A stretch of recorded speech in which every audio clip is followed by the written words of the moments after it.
అధ్యక్ష అధ్యక్ష మా ఊర్లో నేను చదువుకునే రోజుల్లో ఇద్దరు పిల్లలు ఉన్నారు. ఒక ఆయన పేరు రాజు, మరొక ఆయన పేరు బాబు. ఇద్దరు కూర్చోండి. అధ్యక్ష ప్రతిరోజు బాబు మీసాలు లేకపోయినా 7 ఏళ్లకే మీసాలు మెలేసి నాతో రాజు ఆడగలడా అంటున్నాడు. ఊళ్ళో పెద్దలందరూ కూడా రేపు ఆడండి మీ ఇద్దరు కలిసి మేము చూస్తామన్నారు. పొద్దున్నే ఆట మొదలు పెట్టారు.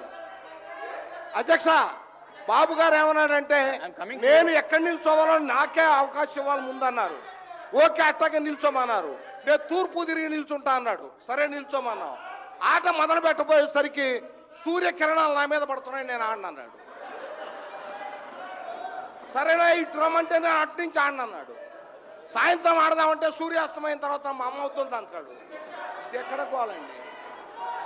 ఏ మాట ఇది? ఇది ప్రజాస్వామ్యం.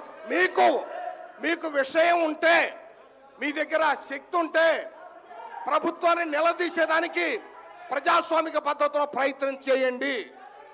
అవకాశాలు ఉన్నాయి, కొంచెం ఓపిక పట్టండి.